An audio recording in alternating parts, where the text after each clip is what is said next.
My husband is currently on a vacation with his mistress and I'm confronting them. Part 2.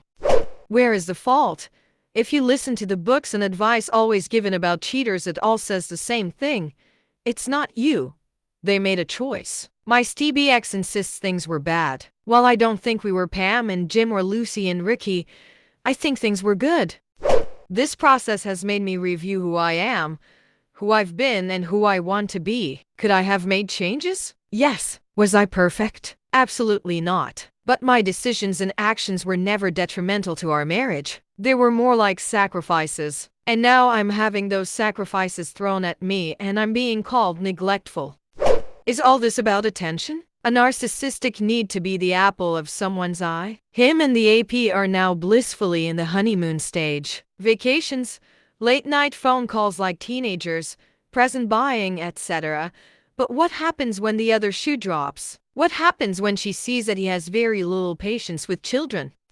That he will walk past a sink full of dishes completely blind to them? When he doesn't pay the phone bill for 2 months because he is spending money on silly gadgets? What then? While it's not my problem, I'm sure his AP will take issue with these things. Perhaps then she will be put in the situation I've been in for a decade. Should she be the glue and hold it all together, or should she neglect responsibilities for his neediness? I've been told by him, someone who is having a relationship and spending large sums of money on someone else, that I'm at fault. Perhaps, but what about the decades of cleaning up your messes? Maybe if I would have had 2-hour conversations with him every night, things would be different. But to be honest, I'm happy I'm here. Now reflecting back, I see how underappreciated I was. How neglected I was. All these years I thought I was helping, but I was really being taken advantage of, and this affair is no different.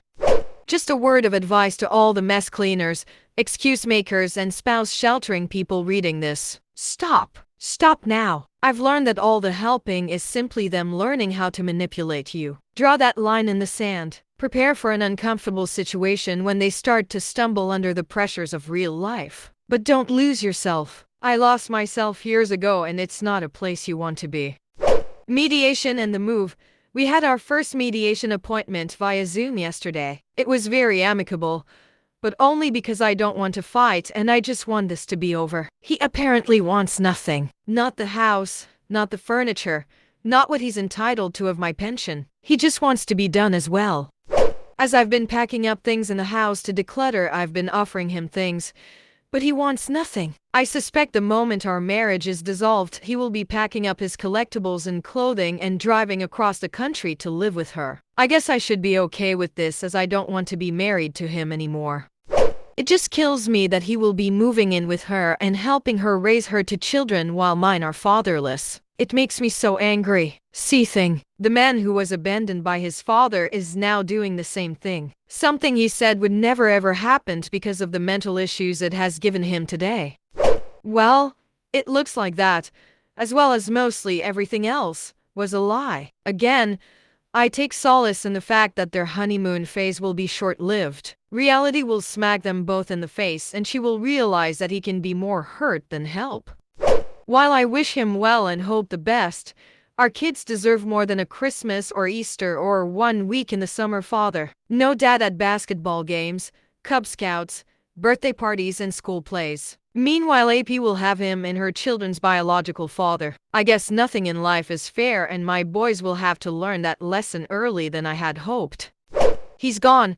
My STBX left yesterday morning to visit her. I told him to go. I didn't want to spend night with him, and our COVID circle friends who we celebrate with have zero interest in seeing him either. He booked a flight 30 minutes after I told him to go. My only stipulation was that he is back for this weekend, as it's my birthday and I really need a day to myself. I've watched the kids for 3 weekends now while he went to see his mistress. I thought I at least deserved my birthday to relax. He texted me while he was boarding that he won't be home for my birthday. Well then, he claims when he booked this, he booked a return for the evening of my birthday. When he tried to change it, he was put on standby. It would cost $1,000 to change. It was a red eye, etc. The excuses kept coming. He apparently does not realize I have access to the internet as well, and flights are less than $300 with the airline he flew. I told him this, and he said those flights weren't there when he booked, lies, and he will take care of it. I just want him to be honest. If you don't want to be here for my birthday, just say it. If you don't want to spend the day with your children, just tell me. I can't force you to be a parent. I told him the flights were available and affordable. It's his choice to rebook. Ball is in your court. That's all I can do, right? Stay tuned for an update on his return this weekend. Nightmare. It was 12:40 a.m. on 9 and there was still no call from him. I was angry for no other reason than I explained to the kids that even though Daddy wasn't with us, he would call at midnight to talk to them and wish them a happy new year. I was made to be a liar. So, I text my STBX and his excuse was, they are with their friends. I didn't want to bother them.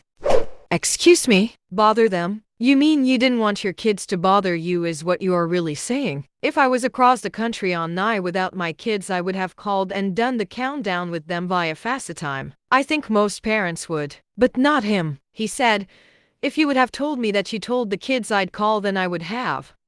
He tried to spin this on me, that I created this mess. Why do I have to tell you that you need to call your children at midnight? This small act said a lot to me. Our children are not a priority. I guess he didn't want to ruin his perfect vacation at his new girlfriend's house with her children. He has a nice new family now. Today is my birthday and he returns this evening. I told him in my night text that I will speak to him on the 12th, our next mediation meeting, because I'm done. I tried to be civil for the kids, but he is not putting forth the effort for them. Liar, liar. Pants on fire. The past few days have been strange. We rarely talk a decision on both our parts, and when we do, it's about mediation, plans moving forward, or the kids. We have been civil and communicating well about those items. We are also friendly in front of the children as not to upset them. The situation is strange because we are getting along. There is no arguing.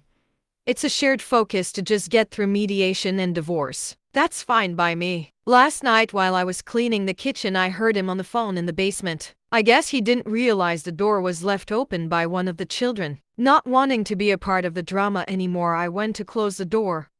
At that point, I heard him tell her how crazy I have been acting. Excuse me? We don't speak, and when we do, it's very civil. How is that crazy? Well, he proceeded to tell her about a conversation we had, and he lied about everything. While the conversation part was true, he told her I exploded. I was in a rage. I was crying, etc. None of that was true. He explained how he laughed in my face at my rage. Also not true because there was no rage. I had told him a while back before the night debacle that I would start dating eventually, and he proceeded to tell her that I was bragging about guys I'm meeting. So far from the truth. I slammed the basement door. I'm sure he knows I heard. So I asked, why the need to lie and make me a villain? We aren't staying together. I have no reason to fight with you anymore. That's why we are paying a mediator. Why start lying to your new girlfriend that you love? How is that a good way to start a relationship? I don't know what is happening here. This is my concern. This woman and him are in love and want to start a life together. Okay, that's fine. God bless and congrats. But this woman only knows me by the stories, which I'm assuming are all lies he has told her about me. If he does move across the country to be with her, how can I trust a woman who hates me because of misinformation to treat my children properly? I don't care if she hates me personally. I'll still sleep fine at night.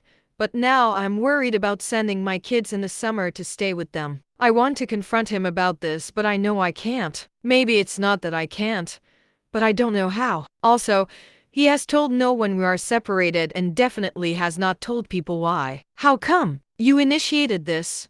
You cheated. You're happy now. So why can't you tell people? He told his father that he was bringing the kids along to visit him because he and I weren't seeing eye to eye at the moment. What? I would assume he's afraid to face the music or is just finding comfort in the little love bubble he has created. He chooses to not face reality. He has yet to look for an apartment for when the divorce is finalized, but has booked another flight out to see her for Valentine's Day. He is refusing to face reality, and it's so frustrating. Continue soon.